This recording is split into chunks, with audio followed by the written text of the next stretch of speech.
यानंतर नितीश पाथोडे आपलं मनोगत व्यक्त करतील. धन्यवाद भरत सर. UPSCमुळे काही चांगल्या सवयी लागतात. हे नोट्स काढण्याची त्यातली एक सवय, पॉईंट वाईज काढून येणं.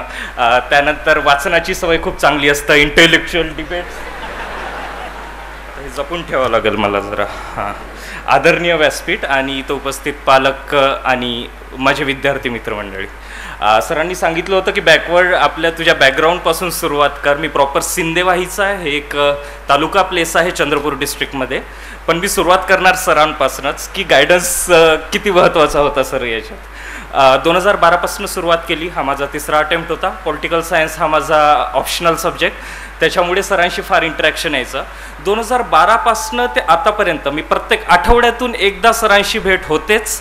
त्यावर आम्ही आमचं डिस्कशन करतो, इम्प्रूव्हमेंट काय करायचं त्याच्यावर चर्चा होते आणि तसं तसं समोर आम्ही घडत गेलो. एक सरळ बोलायची गोष्ट म्हणजे आपल्याकडे क्लासेस होतात याच्यात, त्याच्यात 100-150 मुलं असतात, आपण प्रत्येक याच्यात पाहतो. पण इथं जेव्हा यशस्वी पाहतो काही आपल्याला 5-10च मुलं दिसतात. याच्यात फरक कुठं पडतो या याच्यात? म्हणजे सर जेव्हा तिथं क्लासमध्ये बसले असतील ते तर ठरवणार नाही आहे की अन्सार तू हो आता तू आपल्याला याच्यात लिस्टमध्ये पाहिजे किंवा नितीश तू ये समोर याच्यात. हे तुम्हाला सांगायचं आहे. सर माझी तयारी करायची जिद्द आहे, मी एवढे रायटिंग करून आणलेलं आहे, मला तुम्ही सांगा, गाईड करा याच्यात, मी मेहनत घ्यायला तयार आहे. आणि तसं होत गेलं आणि मी समोर येत गेलो. हा माझा 3रा अटेम्प्ट होता. फर्स्ट अटेम्प्टमध्ये सगळ्या प्रिलिम्स पास, MPSC UPSC आणि अजून एक्झाम दिल्या होत्या. पण मेन्स पर्यंतची तयारी नव्हती झाली, त्यामुळे सगळ्या मेन्स फेल. 2013ची गोष्ट आहे. 2014मध्ये इम्प्रूव्हमेंट केलं मेन्समध्ये आणि मग प्रिलिम्स पास, मेन्स पण पास, इंटरव्ह्यूपर्यंत आलो. मागच्या वर्षी पण MPSCचा इंटरव्ह्यू 5 मार्कांनी हुकला आणि UPSCचा 14 मार्कांनी. आता तेच होतं की आता मेन्समध्ये आपल्याला इम्प्रूव्हमेंट करायचं आहे, त्या गोष्टी शोधणं ही खूप म्हणायला गेलं तर सोपं पण आहे आणि तेवढं कठीण पण आहे की आपल्या चुका शोधणं. याच्यात पिनपॉईंट झाल्या पाहिजे की मला इथं इम्प्रूव्हमेंट होतं, मला रायटिंग जमत नाही, अक्षराचा काय इश्यू आहे, आर्टिक्युलेशनचं आहे, त्या शोधणं. एकदा शोधलं, ॲक्नॉलेज केलं की नंतर त्याच्यावर वर्कआउट करणं. आपले जे मेंटोर्स आहे, गाईड्स आहे, त्यांना घेऊन मग त्या गोष्टीवर वर्क करत गेलो आणि समोर आलो, इथपर्यंत आलो. याच्यात युनिकमध्ये अजून मला फार महत्त्वाचं गायडन्स मिळालं ते आहे सुश्रुत रवीश सर.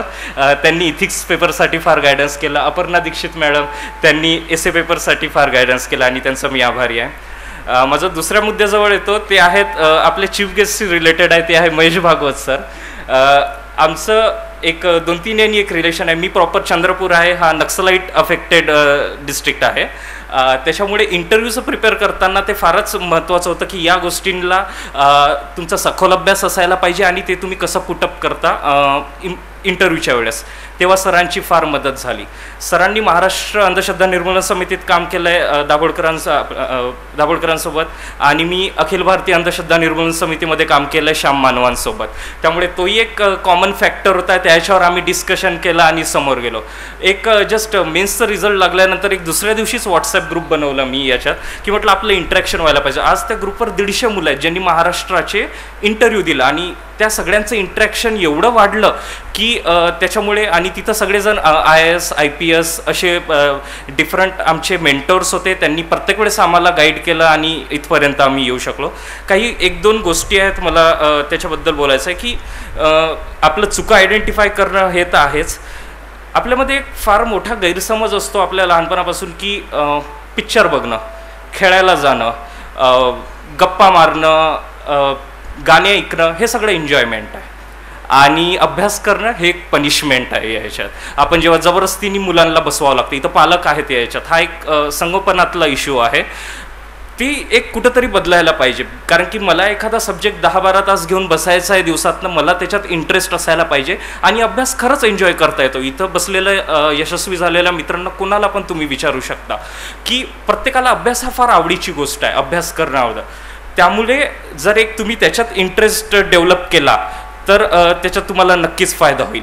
आता अभ्यास करायचा म्हणजे हा काही नुसतं परीक्षा पास करण्यासाठी अभ्यास करायचा नाही. हा माझं वैयक्तिक मत आहे की मी UPSC पास व्हायचे आहे म्हणून अभ्यास कधीच केला नाही. अभ्यास केला हा व्यक्तिमत्व विकासासाठी, कारण की मी रोज नवीन नवीन टॉपिक्स येतात, त्याच्याबद्दल माहिती पडतं, जगातल्या घडामोडी, भारतातल्या घडामोडी, त्याच्याबद्दल माहिती होतं आणि एक आपला व्यक्तिमत्व खुलून येतं. आणि तेच UPSCला गरजेचं आहे. UPSC तुम्हाला अधिकारी बनवायचा प्रयत्न करताय, तर त्या अर्थी त्या क्वालिटीज तुमच्यामध्ये यायला पाहिजे.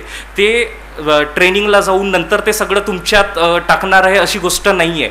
ती गोष्ट तुम्हाला आधीपासून यायला पाहिजे की अधिकारी आहे तर त्यांचा विचार कसं असतं, डिसिजन मेकिंग काय असतं, ह्या सगळ्या गोष्टी टेस्ट केल्या जातात मेन्समध्ये.